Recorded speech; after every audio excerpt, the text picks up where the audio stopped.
नमस्कार सभी को। सनातन संस्कृति, वर्तमान राजनीति, चारों ओर से टारगेट, और कुछ चीज़ें छूट जाती हैं जिस पे चर्चा नहीं होती, या शायद कोई उसके लेवल का फिर दूसरी साइड से मसाला नहीं मिलता होगा। खैर, वेद दुनिया का पहला लिखित विज्ञान पुस्तक है और अथर्ववेद उसमें चिकित्सा विज्ञान की पहली पुस्तक है। मेडिकल साइंस की बुक मान सकते हैं। और आयुर्वेद उसमें मान लो कि ब्रांच में चले गए हों, हस्तशिल्प सर्टिफाइड साइंस की सबसे पुरानी बुक है। और आयुर्वेद एक लंबी 5,000 साल से सेवारत है, तो उसके उत्पन्न होने की, चल के आने की प्रवृत्ति तो पता नहीं कितने हजारों साल पहले की है, लेकिन उसका स्वर्णिम काल महाभारत माना जाता है।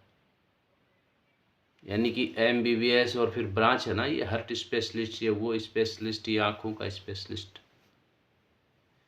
यानी कि पहले वैद्य होता था, वो पशुओं की भी, जीवों की भी, पेड़ पौधों की भी, जिसको जानकारी वो सब का इलाज करता था।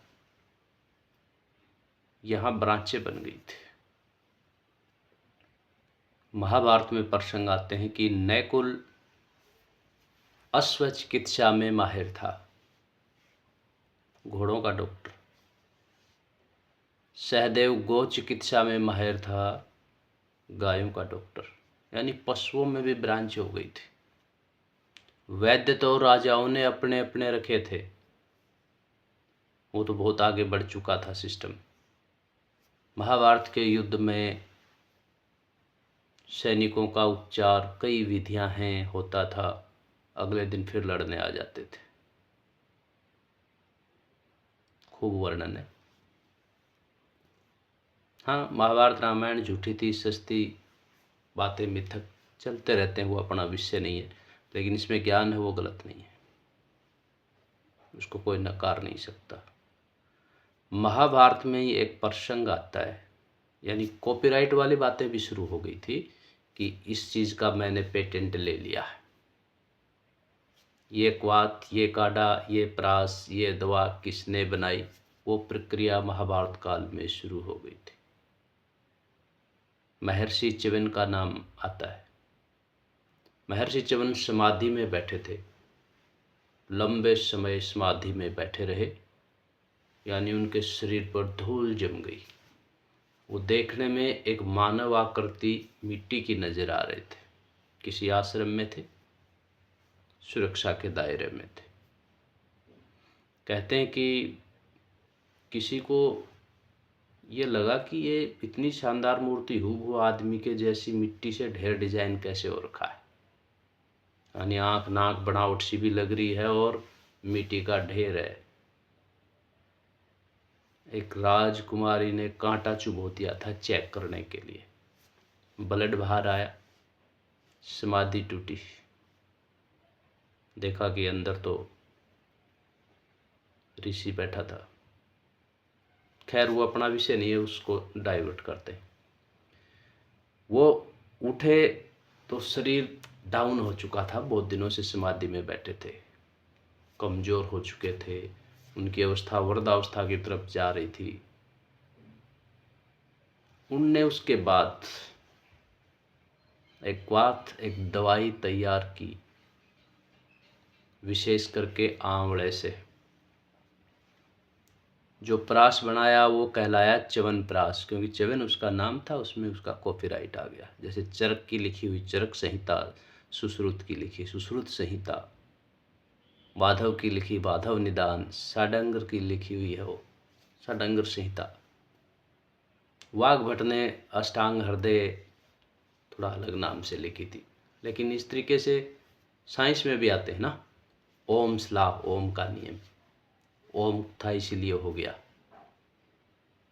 जो बंदा लिखता था उसकी पद्धति को उसी के नाम से दे देते हैं।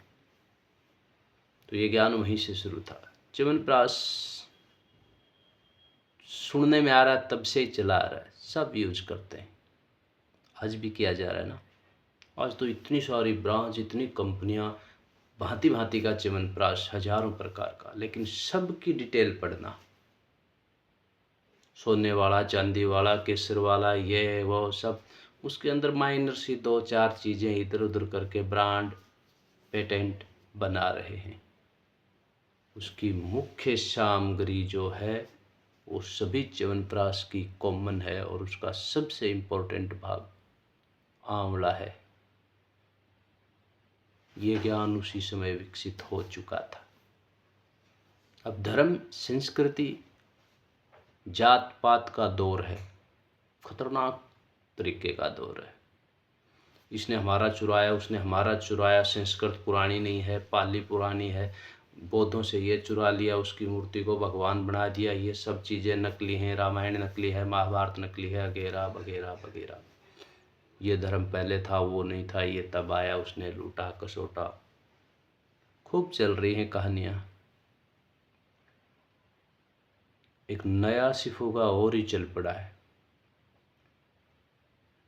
ब्राह्मण विदेशी हैं, इनने शोषण किया है, ये देश से निकले, 85% इकट्ठे हो, इनके खिलाफ लड़ो। इतिहास में किसने क्या किया, बहुत कुछ है, क्यों किया उसके लिए भी बहुत कुछ है, कौन जिम्मेदार रहा, कैसी परिस्थितियां रही, उसके लिए भी बहुत कुछ है, कौन दोषी था नहीं था। लेकिन आज उन ब्राह्मणों की वजह से उनके बच्चों को गाली देना क्या सही है? क्या सभी जातियों में ऐसा हो रहा है? क्या बाकी जातियों में शोषण करने वाले ये लोग नहीं रहे थे? खैर वो भी विषय नहीं है। मैं जो बात कहना चाह रहा था वो ये थी कि च्यवनप्राश खाते समय ये देखा जाएगा क्या महर्षि च्यवन की जाति वाति, वर्ण या व्यवस्था, धर्म वगैरह क्या था, या उस विषय पे इग्नोर किया जाएगा? क्या आयुर्वेद का उपचार लेते समय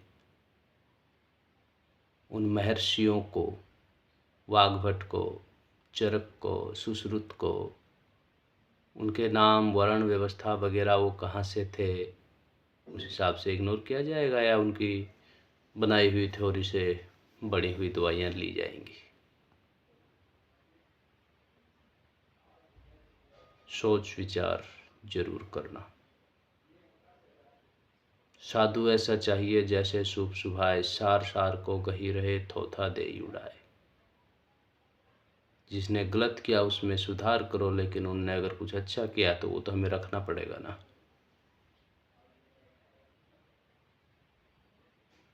प्रकृति में पूर्ण कोई नहीं है, कोई भी। और किसी को ऐसा लगता है तो जैसे रामायण, महाभारत, वेद, धर्म शास्त्रों पे हुल्ला गुल्ला होता है, बाकी वालों को भी लेके आया करो, चर्चाओं में शामिल किया करो। असलियत तो सामने आए ना सभी की, कि क्या सभी परफेक्ट हैं या सभी में कमियां हैं। सभी में कुछ ना कुछ है ग्रहणशील करने लायक, और सभी में कुछ ना कुछ है निकाल के बाहर करने लायक। परिवर्तन प्रकृति का सतत नियम है, होना चाहिए।